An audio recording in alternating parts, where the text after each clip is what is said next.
Boa tarde a todos, tudo bem? Eu coloquei essa interrogação justamente porque deve ser uma das tantas interrogações que constam hoje, que permanecem hoje no cérebro de cada um, no coração de cada um. Não é verdade? Afinal de contas, o que vai ser o Brasil? O que vai ser da minha vida? O que vão ser dos meus filhos? Né? Vamos lá? Obrigado. O que essas pessoas têm em comum? O que esses ditadores têm em comum? É uma das questões. É isso. Modelo centralizado de poder. É exatamente esse é o ponto que dá a possibilidade para que esses ditadores consigam chegar lá, consigam se manter no poder, acabar, destruir com esperanças, com sonhos, com pessoas, com vidas. Muito obrigado. Fica mais livre. Vamos lá, Cláudio? Ou seja, é a estrutura. Quem é o culpado disso tudo? Nós estamos culpando políticos, nós estamos culpando empresários, nós estamos culpando a Globo, estamos culpando a democracia, estamos culpando, enfim, uma série de coisas, culpando a população, o brasileiro, né? Quando, na verdade, é a estrutura que dá a possibilidade para que tudo isso ocorra. Está aí, ó. O Estado sou eu, né? Aquela pessoa lá é um presidente eleito, ou presidenta, ou presidenta, como queiram, né?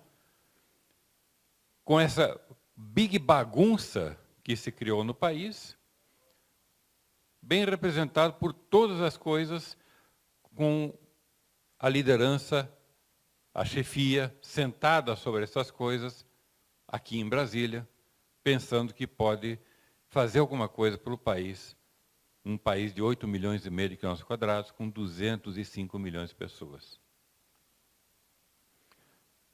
Então, nós temos um conjunto de consequências e não de causas, porque são todas encadeadas. 75% de toda a arrecadação vem para Brasília, para o governo central. Decisões políticas e econômicas partem daqui, são centralizadas também para todo um continente, um país-continente. Decisões administrativas, nós temos até um Ministério da Cidade, já viram um negócio desse? Ministério das Cidades, existe isso lá, o professor Estéreo, lá nos Estados Unidos? Né? Estão caminhando para isso, né? Graças ao Obama, né?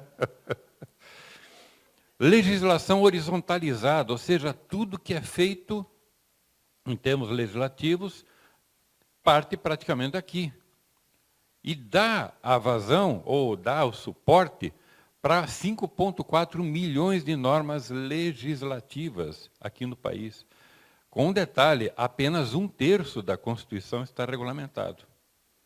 Apenas 1/3. Imagina se os 2/3 tivessem regulamentado também, nós teríamos talvez 20, 30 milhões de normas legislativas.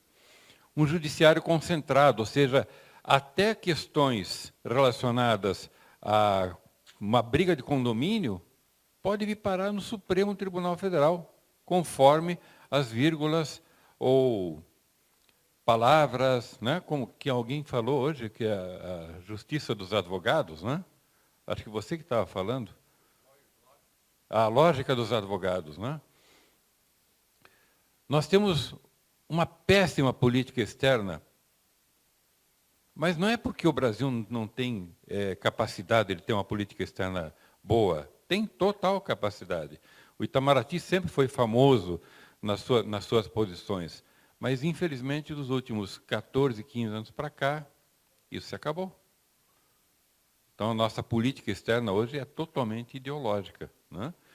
E oferecendo riscos à liberdade e até ao nosso tão propalado processo democrático, né?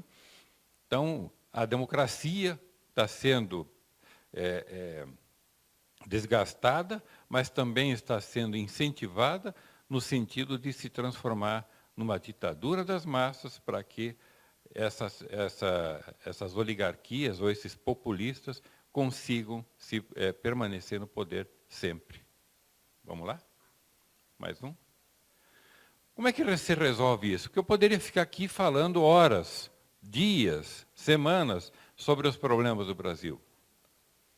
E nenhum desses problemas que nós vivemos pode ser considerado como causa, nem mesmo os políticos. Tudo é consequência. Nem a Dilma não é causa. Ah, o impeachment vai resolver. Não vai resolver. Vai dar um alívio.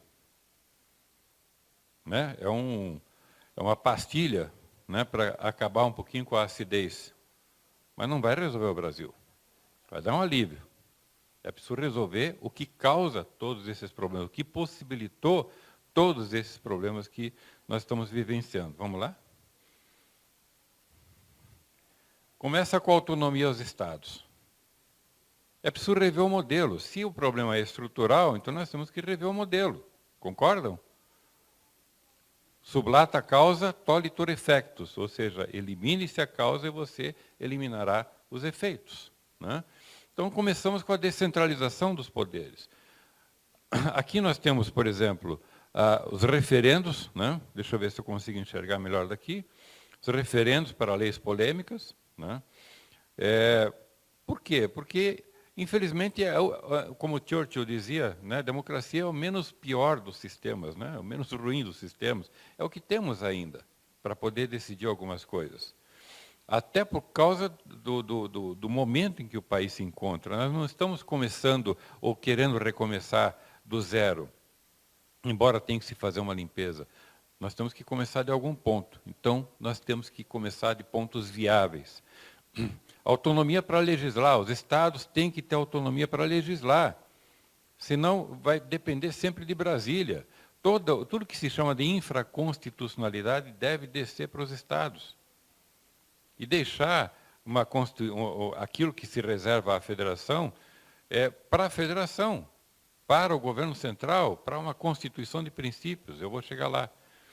Polícia estadual complementar aos municípios. Nós não temos que ter em cada estado polícia civil para todo o estado, polícia militar para todo o estado.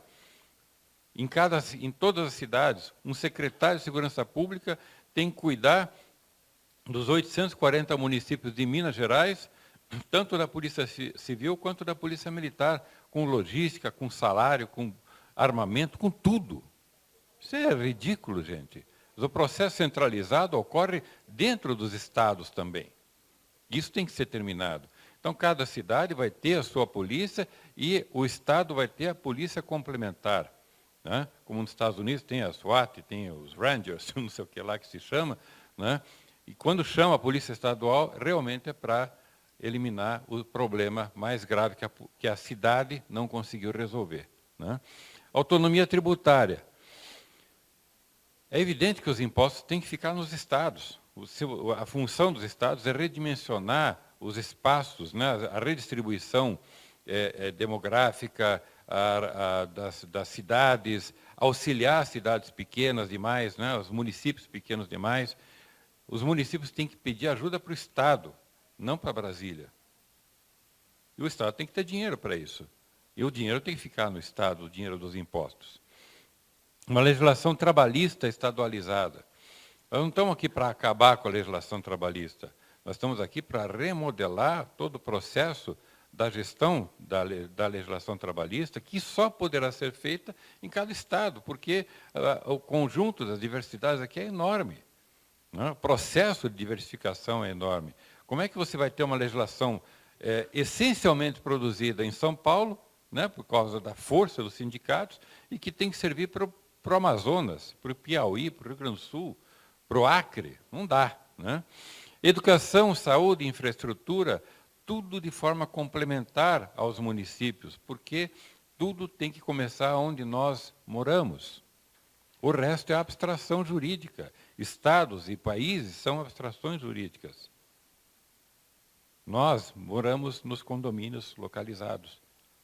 Concordam com isso? Vamos lá? Autonomia dos municípios. Pode deixar que ele sobe sozinho. Já programei para isso. Eu coloquei uma interrogação, vereadores não remunerados? Por que remunerá-los? Não poderiam ser conselheiros não remunerados? Seria muito mais fácil. Eu não digo que tem que ser cidades grandes, onde o cara não vai ter condição de trabalhar na sua atividade e ainda exercer o seu serviço na Câmara. Mas o Brasil tem 4.500 municípios que têm menos de 20 mil habitantes. Eu pergunto, é necessário ter remuneração para vereadores? É necessário ter partidos políticos dentro da Câmara de Vereadores? Aliás, a cidade precisa ter partido político? Não faz sentido nenhum ter partido político dentro da cidade. Então é preciso redimensionar todo o processo de gestão administrativa e gestão política. Um prefeito não precisa ser eleito por um conjunto de partidos, coligações. Isso é uma excrescência, uma maluquice. E que só consome o dinheiro da cidade, amarra a política, né? Amarra aquilo que precisa ser feito na cidade, por questões meramente políticas. Destrói o trabalho do anterior, caso tenha sido feito, para poder acabar com a gestão, com o nome do político anterior. Por quê? Porque a política continua. Hoje eles são adversários, amanhã eles estão juntos com alguma coisa. Um é deputado, outro é senador, outro é prefeito, volta a ser governador e assim por diante. Quer dizer, continua nessa coisa. A política se tornou profissão, né? Então é preciso acabar com isso. Nós poderíamos perfeitamente permitir que as cidades contratem administradores. Nos Estados Unidos é o city manager, né? Por que não? Cidades são condomínios. Em São Paulo, Rio de Janeiro, grandes cidades, aí tem condomínios com 15, 20 mil pessoas administrados por um síndico. E resolve perfeitamente a taxa condominial e acabou. Resolveu o problema. Então, é preciso ter autonomia para a criatividade de cada cidade.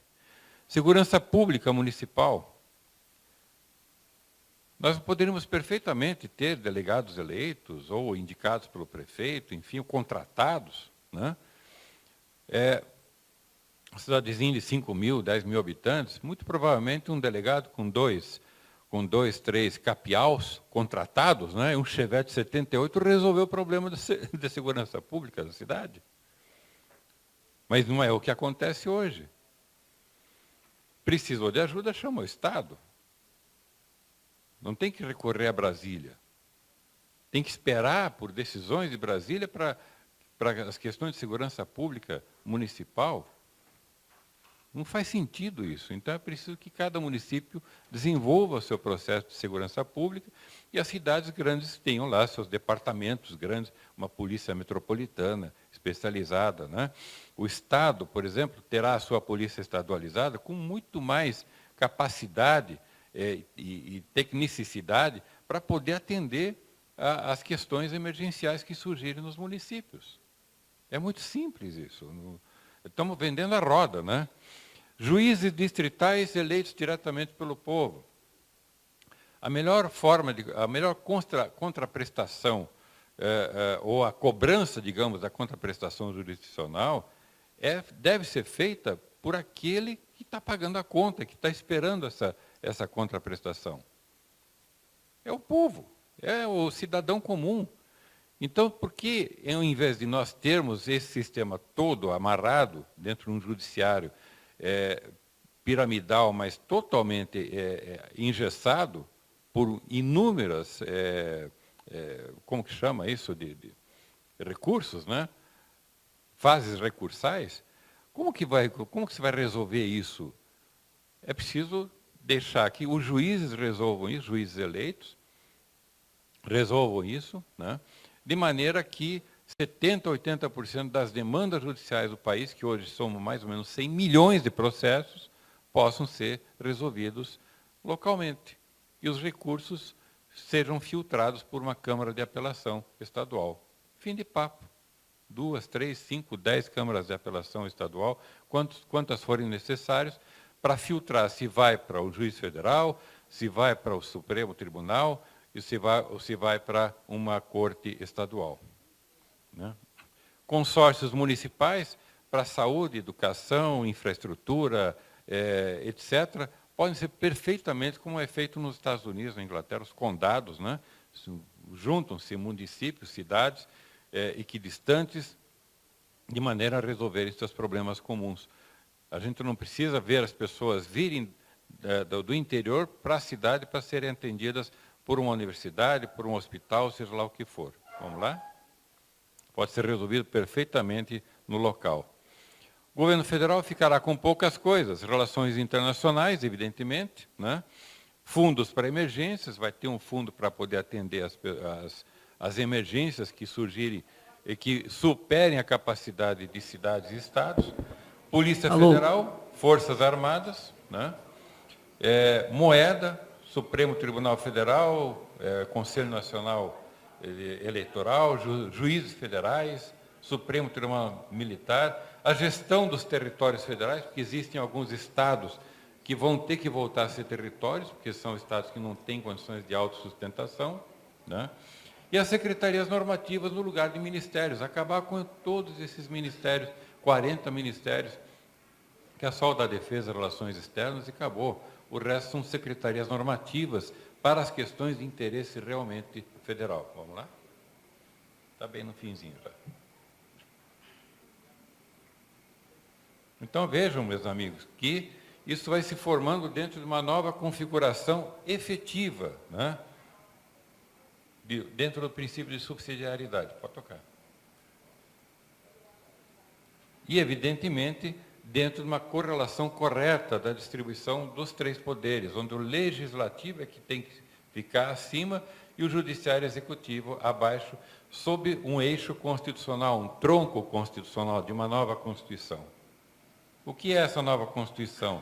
Uma Constituição de princípios, plenamente auto-aplicável. Eu estou tirando aqui da carteira uma Constituição que rege, ou pelo menos deveria reger, né, a maior nação do planeta. Aqui, ó, essa é a Constituição americana. Tem 225 anos, 7 artigos e 27 emendas. Só que a gente não precisa ficar com inveja deles, porque nós temos um ensaio constitucional que também pode se carregar na carteira, da República dos Estados Federais do Brasil.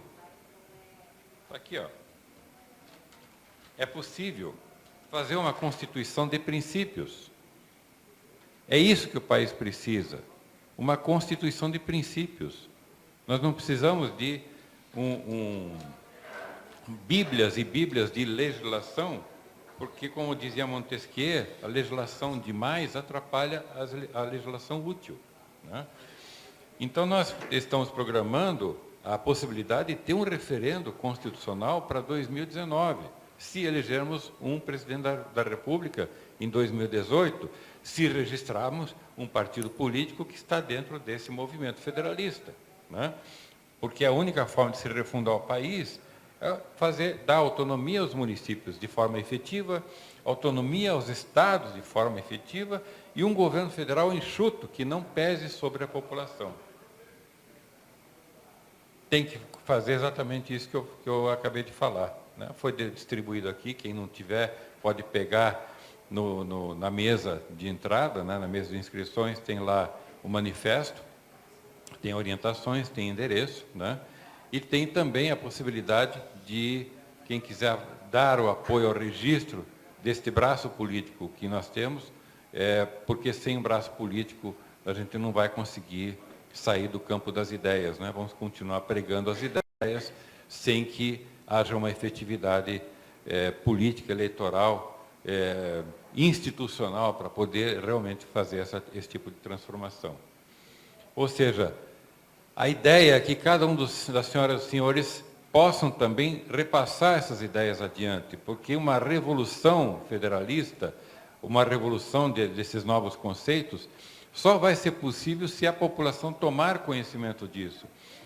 Mesmo as pessoas mais simples têm condições de entender perfeitamente que o dinheiro dos impostos fique na cidade é muito melhor do que vir para Brasília. Um minuto para a conclusão, doutor. É melhor ficar no Estado, uma cota à parte, do que o Estado ter que vir a Brasília para buscar. Hoje, estados e municípios dependem do grande paizão chamado governo central e ainda devem para esse grande paizão o próprio dinheiro que foi extorquido desses municípios, 5.560 municípios e 26 estados. Está tudo errado, gente. Então, se a gente não corrigir a estrutura, a gente nunca vai corrigir o Brasil. E nós queremos corrigir o Brasil, transformar esse país numa federação de verdade, porque nós somos um gigante ainda adormecido, deitado em berço esplêndido, temos que levantar desse berço. Tem mais alguma coisa? Não tem mais nada? Muito obrigado pela atenção. Até a próxima.